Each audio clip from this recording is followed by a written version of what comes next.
Kita beralih ke informasi berikutnya. Pemirsa, seorang pemilik toko emas yang sedang mengendarai mobil bersama istrinya menjadi korban begal di kawasan Hall Tekam Hamadi, Kota Jayapura, Papua. Nah, ini korban tewas ditusuk, sedangkan istri korban selamat dari peristiwa itu. Satreskrim Polresta Jayapura masih menyelidiki kasus begal yang menewaskan seorang pria pemilik toko emas di kawasan Hall Tekam Hamadi, Kota Jayapura, Papua. Saat kejadian, korban bersama istrinya sedang mengendarai mobil ketika dihentikan oleh pelaku yang diduga berjumlah 4 orang. Maaf ya. Sabar ya polisi kesini. Warga yang melintas sempat merekam saat sang istri yang selamat menangis mencari pertolongan. Tidak lama kemudian korban disuruh keluar dari dalam mobil dan dimintai barang-barang berharga. Namun korban menolak dan dianiaya oleh para pelaku menggunakan senjata tajam. Kemudian mengancam saksi satu atau si istri yang saat itu masih sadar dan hendak melindungi korban yang sudah jatuh tersungkur. Usai menusuk korban sebanyak 4 kali dengan senjata tajam, para pelaku kemudian melarikan diri dengan membawa tas milik korban.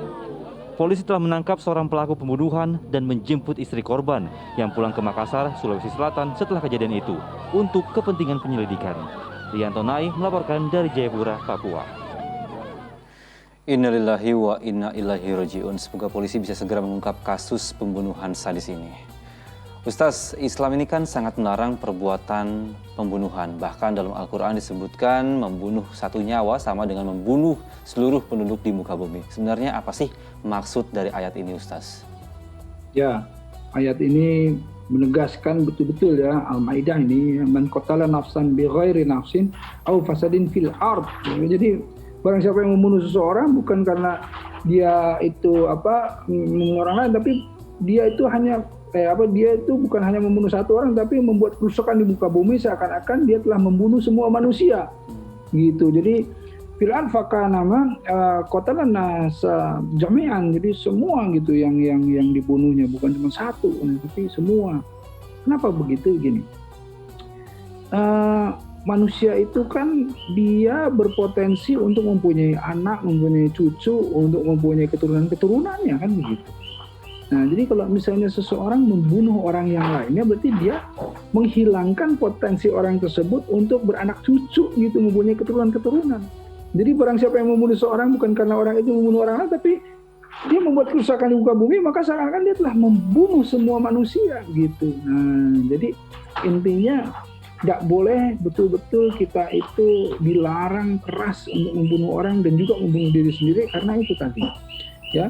Kecuali jika seandainya itu dalam konteksnya, konteks hukuman, konteks peperangan dan lain-lain. Jadi tadi makanya ditegaskan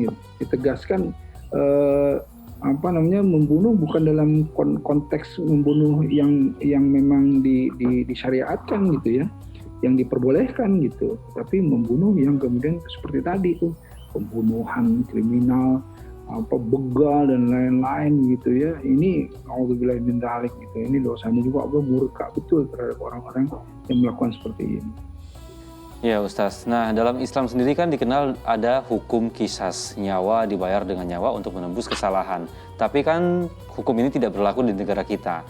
Nah, Ustaz, adakah taubat khusus yang harus dilakukan pelaku agar perbuatannya yang membunuh orang itu bisa diampuni oleh Allah Subhanahu wa taala?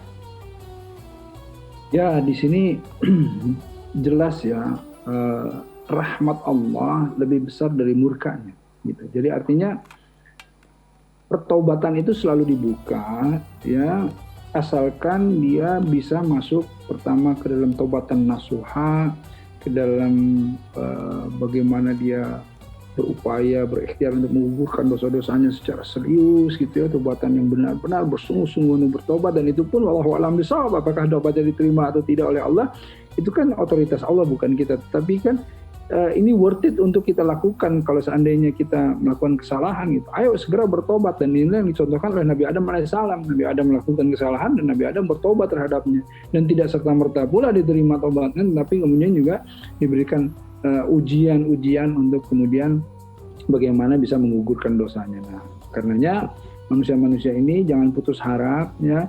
Ketika dia khilaf, ketika dia menyesali, ketika dia masuk ke dalam pertobatan yang sesungguh-sungguhnya, ya, dia insya Allah punya kesempatan untuk kemudian menghapuskan dosa-dosanya. Nah ini tapi ya antara dia dengan Allah. Allah maha mengetahui apakah dia sungguh-sungguh atau tidak begitu ya. Karena kalau misalnya walaupun dia sudah diberikan efek jera, misalnya dihukum penjara atau apapun gitu, tapi di dalam hatinya dia kemudian tidak bertaubat, ya dia juga akan kemudian diadili seadil-adilnya nanti di yaumil akhir oleh Allah gitu. Allah alisallahu bi ahkamil hakimin, Allah itu hakim yang seadil-adilnya. Jadi siapa orang yang dibunuhnya atau orang yang kemudian ditoliminya, dia bisa menuntut nanti di yaumil akhir gitu. Nauzubillah min dzalik.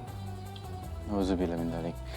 Baik Ustaz Erik Yusuf, terima kasih banyak atas tausiah dan waktunya untuk kita semua. Alhamdulillah, semoga tausiah yang diberikan tadi bisa memberikan pencerahan buat saya sendiri dan juga buat para pemirsa Ajwa TV.